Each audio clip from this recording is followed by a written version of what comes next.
दुमका की अंकिता पर जिस प्रकार से पेट्रोल छिड़ककर उसके पड़ोसी ने उसे मौत के हवाले कर दिया, ये पूरे देश भर में चर्चा का विषय तो बना हुआ है। हर जगह पर कैंडल निकालकर अंकिता को इंसाफ मिले और उस अपराधी को गिरफ्तार किया जाए, अंकिता को न्याय मिले, ये हमें सुनने को तो मिल रहा है। लेकिन प्रश्न ये उठता है कि क्या ये पहली घटना है जिसे अंकिता ने फेस किया है? बिल्कुल नहीं। भारत में कई ऐसे शहर हैं जहाँ पर हर बार इस तरह की घटनाएं देखने को मिलती हैं।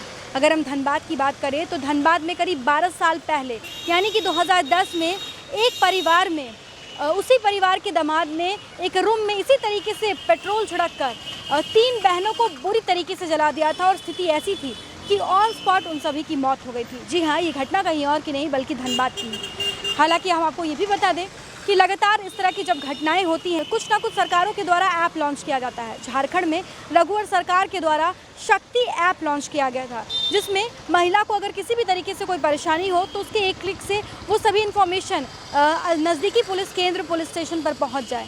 लेकिन सवाल ये उठता है कि क्या इस ऐप का लाभ महिलाओं को, बच्चियों को सही तरीके से मिल पा रहा है? इस पूरे मामले पर आज हम पड़ताल करेंगे और साथ ही साथ हम बात करेंगे उस पिता से जिसने अपनी 3 बेटियों को इसी प्रकार से खोया है। यहाँ पर हमारे साथ कुछ कॉलेज गोइंग लड़कियाँ हैं। इन लोगों से हम बातचीत करते हैं कि हाल में जो अंकिता के साथ दुमका में जो हादसा हुआ है उसे लेकर ये क्या कहना चाहेंगे, और साथ ही साथ रघुवर सरकार के टाइम में जो शक्ति ऐप लॉन्च किया था इसके बारे में इन लोगों को सही तरीके से जानकारी है और अभी वो ऐप की क्या स्थिति है। आप बताइए कि अभी हाल में दुमका में अंकिता नाम की एक लड़की के साथ पेट्रोल छिड़ककर उसके पड़ोसी के द्वारा जलाया गया, उसकी मौत भी हो गई है। इस तरह के लोगों के साथ क्या करना चाहिए और लड़की सेफ है या नहीं? लड़कियां सेफ नहीं है। यहाँ इस तरह के लोगों के साथ बुरा व्यवहार करना, लड़कियों के साथ बुरा व्यवहार करना, ये कानूनी अपराध है। लड़कियों को सुरक्षा देने के लिए सरकार को एक कड़ी कानून बनाना चाहिए ताकि लड़कियों सुरक्षित रह सके। नहीं, ऐप सही से काम नहीं कर रहा है। बहुत सारी ऐप बनाई गई लेकिन सरकार उस पर काम नहीं कर रही। कुछ दिनों तक काम करती है लेकिन उसके बाद फिर काम नहीं करती है। सरकार अपनी ड्यूटी अच्छे से नहीं कर रही है। लड़कियों को अच्छे से सेफ नहीं है लड़कियाँ। के तो बहुत दुखी लगा, मीन्स कि ऐसा हो रहा है आजकल तो सब जगह देखे जा रहे हैं। तो अब गवर्नमेंट को स्टैंड तो लेना पड़ेगा। अब कैंडल मैच हो, मतलब कैंडल वाले निकालते हैं बट फिर वही वाले हो जाते हैं। तो अब गवर्नमेंट जब तक स्ट्रिक्ट रूल या लॉ कुछ नहीं निकालेंगे तब तक कैसे कुछ होगा।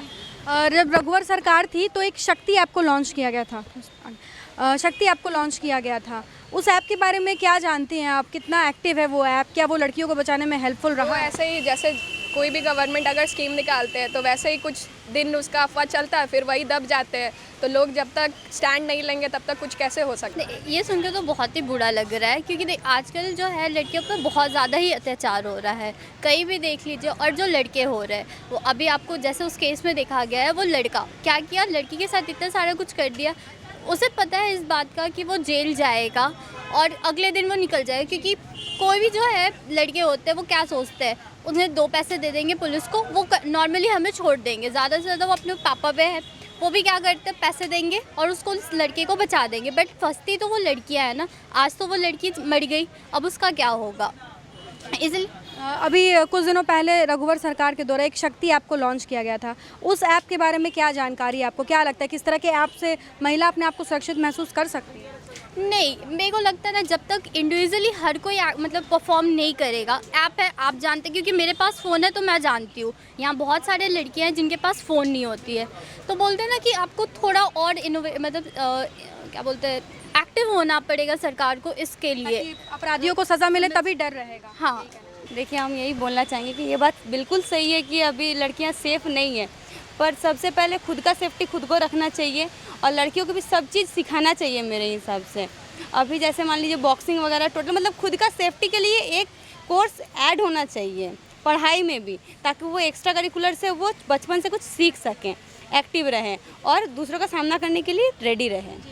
सरकार के द्वारा हमेशा इस तरह के जब हादसे होते हैं तो कुछ इनिशिएटिव लेते हैं, ऐप लॉन्चिंग होती है। जब झारखंड में रघुवर सरकार थे तो एक ऐप लॉन्च किया था, शक्ति ऐप।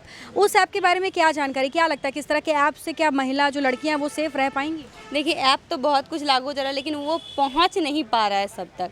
तो वो मतलब जगह जगह जाके, गांव वगैरह में जाके पहले जानकारी देना चाहिए सबको कि इस तरह से ऐप है, इसके बारे में सबको बताना चाहिए ताकि जागरूक हो सके सब। तो मैं यही बोलना चाहूँगी। दुमका की अंकिता के बारे में जो हाल में घटना आपने देखी है, ठीक उसी प्रकार की एक और घटना धनबाद में आज से करीब 12 साल पहले घटी थी। जी हाँ, 2010 की ये घटना है जब 3 बहनों को उनके ही जीजा ने पेट्रोल डालकर एक कमरे के अंदर छिड़क कर और आग लगा दी थी और तीनों की उसी वक्त वहाँ पर मौत हो गई थी। ये घटना वाकई में हम अगर याद करें तो काफ़ी रूह कँपाने वाली है। उस वक्त जो ये घटना घटी थी, बता दूं कि रीना की शादी होने वाली थी और उसके जीजा ने इसे शादी करने से उसे मना कर रहे थे, जिसके बाद ये घटना को अंजाम दिया गया। अब हमारे साथ उन तीनों बच्चियों के पिता शिवशंकर जी मौजूद हैं। हम सीधा उनसे बातचीत करते हैं और जानने का प्रयास करते हैं कि उस वक्त क्या स्थिति थी। आपसे जानना चाहूँगी कि 2010 दिसंबर की ये घटना है। यहाँ 5 या 10 दिसंबर की घटना है। 2010 में घटी थी।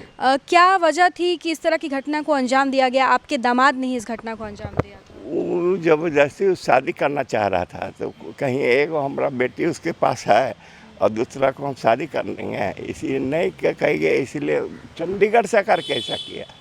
वो चंडीगढ़ से वापस आए धनबाद और उसके बाद आया स्टेशन पर रहा 2-3 रोज, अपना मौका तलाशा। तब फिर तो जब इस घटना को अंजाम दिया गया तो बाकी लोग घर के कहाँ पर थे? हम तो यहाँ एक ही यहाँ सोए हुए थे। पेट्रोल छींट कर। हाँ, उसके बाद क्या कुछ कार्रवाई की गई? क्या स्थिति थी घर में? घर में क्या स्थिति रहेगी? थाना पुलिस सुबह कार्रवाई जो था हुआ, केस मुकदमा हुआ, 13 में उसको सजा भी हो गया। 3 साल लगा। हाँ, 13 में 2 वकील रखे। हाँ, अब 13 में आपको कौन अप्रैल को 13/4 या कोई ऐसे अप्रैल में 13 को उसको सजा हो गया, ताउम्र की सजा हुई। अभी हाल ही में अंकिता जो दुमका की थी उसके साथ भी यही घटना देखने को मिली, हालांकि ये पड़ोसी के द्वारा किया गया था। कहीं ना कहीं इस तरह की घटनाएं आम है भारत में। क्या कहना चाहेंगे? आपको क्या लगता है कि कैसे निजात मिलेगा? क्या लड़कियां सेफ हैं? देखिए, मैं क्या कह सकता हूँ, आजकल के चलन ही ऐसा हो गया है।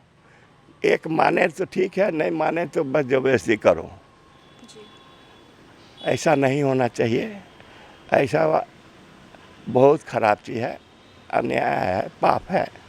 उसे कड़ी से कड़ी सज़ा होनी चाहिए। मेरा यही आपसे प्रार्थना है। अभी आपके घर में और कौन कौन है? अभी तो मेरे पास जो जलाया तो उसका लड़की है, जो बेटी मारा उसका एक बेटा एक बेटी है मेरे पास। बच्चे से हम ही तो पोसे हैं। जी, मौत के बाद फिर आपने ही उन्हें रखा? हाँ जी, अभी पढ़ा रहे हैं, 11 में पढ़ रहा है और 12 में पढ़ रहा है। तो क्या वो बच्चे भी उस घटना से वाकिफ़ हैं, रिलेट करते हैं? वो बच्चा थे, उन लोग को होश नहीं था, छोटा थे। हमारे साथ यहीं सोए हुए थे। हम यहीं सोचे यही हमारा रहने होने का है। क्या आप उन बच्चों को आपने क्या कुछ उस घटना के बारे में कुछ भी उन्हें जानकारी है या नहीं है कि कुछ सीख ले रहे हैं? नहीं, वो उन लोगों को कोई सीख नहीं है और कोई जानकारी उतना बच्चा में क्या होता है। वार्ड नंबर 20 में ये घटना हुई थी। हालांकि 2010 में ये वार्ड नंबर 24 से जाना जाता था। उस समय यहाँ के पार्षद अशोक पाल जी थे। आइए हम उनसे सीधा जानते हैं कि क्या उस समय की स्थिति थी और किस तरह से उस वक्त इन लोगों ने उसे हैंडल किया था। 2010 में ये जो घटना घटी थी, ठीक ऐसी ही घटना भी दुमका के अंकिता में भी देखने को मिल रहा है। क्या कहेंगे आप? ये घटना बहुत जघन्य है। इसमें मौत का सज़ा होना चाहिए। ये आजीवन कारावास और मौत का सज़ा होना चाहिए। और ये घटना तो हमको याद है कि हम पार्षद बने थे और 5 महीना बाद 6 महीना बाद ही हमको पहला इतना बड़ा घटना का सामना करना पड़ा और बहुत बुरा स्थिति था उसमें। हमको याद है, जहाँ तक कि इंस्पेक्टर हुआ करते थे शुक्ला सर और एसपी सुमन गुप्ता थी। तो सुबह जानकारी मिलते के साथ हमने ही खबर किया था सब जगह, और घटनास्थल पर पहुंचने वाला भी पहला व्यक्ति हम ही थे। और टोटल जितना भी था, ये लोग को तो होश नहीं था, कुछ भी होश नहीं था।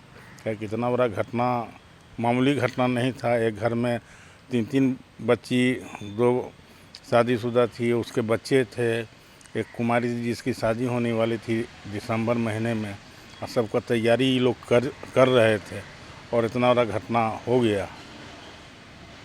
तो बहुत जघन्य अपराध है। इसमें फांसी की सज़ा से नीचे कुछ भी कम नहीं होना चाहिए। तो बिल्कुल आपने देखा कि किस प्रकार से हम उस पिता के आंखों में आज भी वो दर्द देख सकते हैं कि किस प्रकार से उनके ही दामाद ने 3 बेटियों को मौत के हवाले कर दिया। करीब जैसा कि लोगों ने बताया कि करीब 10 लीटर पेट्रोल छिड़क कर तीनों को मौत के हवाले किया गया था। हालांकि वो अभी तामुर की सज़ा काट ज़रूर रहा है, लेकिन सवाल ये उठता है कि कई अपराधी ऐसे हैं जिन्हें अभी सज़ा नहीं मिल पाती है। ऐसे लोगों को कहीं ना कहीं मन में ये ज़रूर एक भावना है कि इन लोगों पर कोई कार्रवाई नहीं होगी। यही वजह है कि गिरफ्तार होने के बाद भी शाहरुख के चेहरे पर हम एक मुस्कान देख सकते थे। हमने कुछ लड़कियों से भी बातचीत की, इन लोगों के अंदर भी वही आक्रोश था, इनका भी वही मानना था कि सरकार के द्वारा ऐप तो लॉन्च किया जाता है, सेफ्टी सुरक्षा को लेकर काफ़ी कुछ किया जाता है जब इस तरह के हादसे होते हैं, लेकिन ज़मीनी हकीकत कोई कुछ और ही होती है, क्योंकि ऐप का फ़ायदा वो महिला नहीं ले सकती, वो लड़कियाँ नहीं ले सकती जिनके पास मोबाइल फ़ोन नहीं है। तो ऐसे में ज़रूरत है कि अगर ऐसी कोई अपराध होती है तो उसकी सही तरीके से जांच पड़ताल हो और अपराधी को सही जो है उसके ऊपर कार्रवाई की जाए, ताकि अगली बार ऐसा अपराध करने के पहले, ऐसा क्राइम करने के पहले लोगों के मन में एक डर भय हो और उनका रूह कांप जाए। अब देखते हैं कि अंकिता को न्याय मिल पाता है या नहीं, और क्या इस हादसे के बाद से भारत सरकार इस तरह के आरोपियों के खिलाफ कोई सख्त एक्शन लेती है ताकि दोबारा देश की कोई बेटी अंकिता बनने को मजबूर ना हो। अपने सहयोगी प्रकाश के साथ Shambhavi Singh, the news post, Dhanbad.